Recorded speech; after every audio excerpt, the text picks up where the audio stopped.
नमस्ते सबैजनालाई। हाम्रो मासु पसल चाहिँ अलिक बिजोक अवस्था छ। पहिलो धराने कालो सुँगुर खतरा काम चल्दै रहेछ त यहाँतिर त। बनाउँदैछु हायर पनि अलिक यसो ग्राहकहरूलाई सुविधा दिनु पर्यो नि। यो चाहिँ के नयाँ बन्दै गरे अब? नयाँ बन्दैछ। अब यताउति नयाँ बनाउँदैछौँ।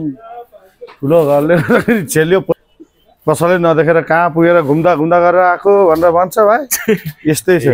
ठिक छ ठिक छ। यता चाहिँ मासु पसल हो? हाम्रो मासु पसल यता बिजोक छ। मतलब मासु यस्तो खतरा हुँदो रहेछ हैन त।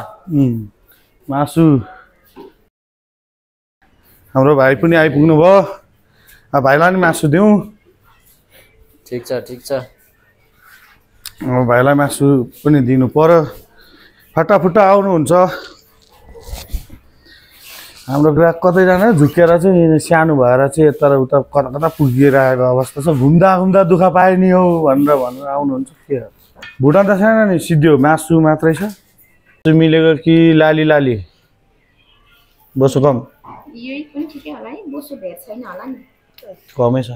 हुन्छ, कम छ भने अब कहाँ पुग्नु नि? पुग्यो भने चाहिँ राखो लाग्दैन।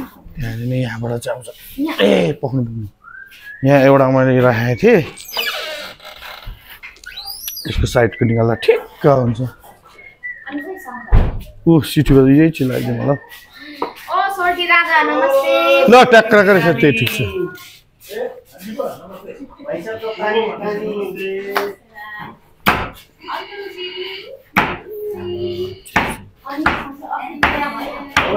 यो चाहिँ हाम्रो धराने च्वाचे मन पर्दैन। बोसो कम खानुहुन्छ यो दिदी चाहिँ। हाम्रो उहाँ दिदीले चाहिँ बोसो एकदमै कम खानुहुन्छ। अलिअलि बोसो पनि भएको लगाइदिएको छु। यो पनि धेरै हुन्छ होला दिदीलाई बोसो। अलिअलि बोसो भएको हेरेर छ्याप हान्ने हो। बोसो भएको टक्कसँगले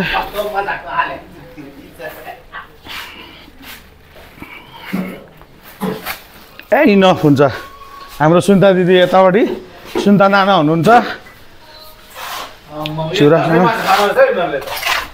गफ दियो बुढाले फेरि एक धार्नी मासु खान्छ भनेर। जोखा भने 1 किलो 100 ग्राम जति छ। खतरा हुँदैछ है हाम्रो यो सुन्ता नाना फेरि नाक पटाउँदै बस्दैछ। सुन्ता नाना आन्टीलाई टमाटर एकदम मजाले हालेर लतबत बनाएर टक्कसँगले यो टेस्टी बनाइदिनु पर्यो। हाम्रो ग्राहकहरूलाई पनि यसको टेस्ट हामीहरू खाऊँ। हाम्रो ग्राहकहरूलाई चाहिँ अब जस स्वाद यसो देखाइदिउँ न। टमाटर आउँछ। टमाटर के चाहियो? टमाटर प्याज ल ठिक छ। अरू केही चाहिँदैन होइन? ल बस। कि जिरा अदुवा लसुन के चाहिन्छ भन्नु? आधी किलो ल्याइदिउँ कि 1 पाउ ल्याइदिउँ कि 2 रुपियाँ 5 रुपियाँ यस्तो उठाएर ल्याइदिउँ? 2 किलो ल्याइदिनु। त्यति त सक्दिनँ होला। अलिकति एक छकलाई ठिक छ। त्यो पनि पास।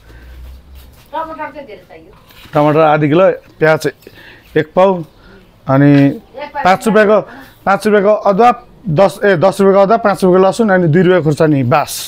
तेल 5 रुपियाँको। त्यो इद्रो टोकरीहरू हुन्छ नि, त्यो हो त्यस्तोहरू भेला पारिराख्नु। त्यो धागोले उनेर पहिले गाउँमा हिँड्छ नि त्यस्तै।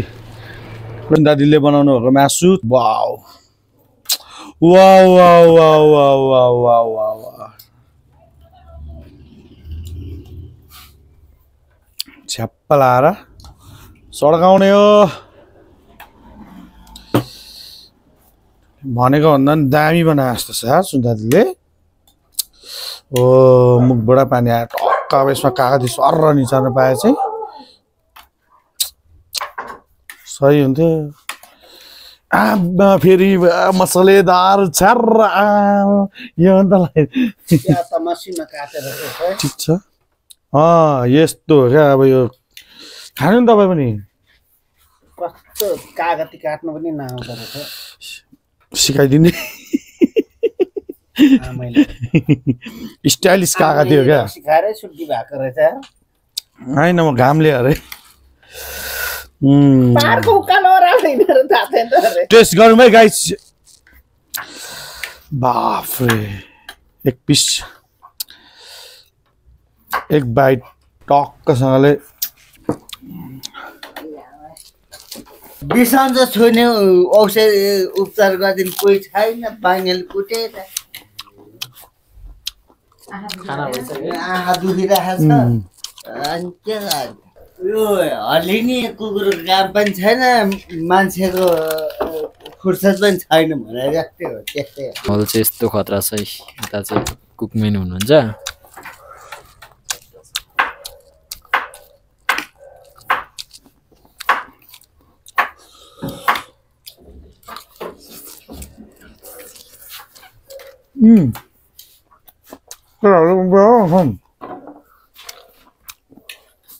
आउँदैन त केटाहरू यो गर्दैछ एकैतालमा मुला खाएर चाहिँ अनि मुला यति मिठो रहेछ मुला झन् आम्मा गुलियो हालेर काँक्रा जस्तै अलि बोलिदिनु पर्यो कुन देश बोल्दैन गाई उहाँलाई चाहिँ फेरि नदिकिन एक्लै खाँदैछ यिनीहरू भनेर भन्नु होला उहाँले चाहिँ अघि नै फ्राइड राइस खाएर खाऊँ न भनेर भन्दाखेरि मान्नु भएछ कि खाऊँ अलिकति भाइ होइन खाइसकेको हो त्यही त गाइजहरूलाई फेरि अलिकति चित्त नबुझ्दो अरे गीत त गाउने उनीहरू इन्जोय गर्ने खाँदै बस्ने उनीहरू भनेर पनि ऊ हुन्छ त्यो नसोच्नु त्यस्तो नराम्रो उहाँले चाहिँ खाइसकेको छ अनि खाएर अब सुत्नु जान आँटेको धर्म होला मन बुझाउ तिमीलाई माया पानको पात त्यो चाहिँ बिर्सिन्छ बिचारा माया तिमीलाई सम्झन्छु दिनको रात मसँग दिशाला भयो त पास ए मेरो के अरे कालैमा पेलेको कालैमा पेलेको बाउजू ल्याउने वाटे पिन खेलेको माया पानको त्यो भएन क्या हो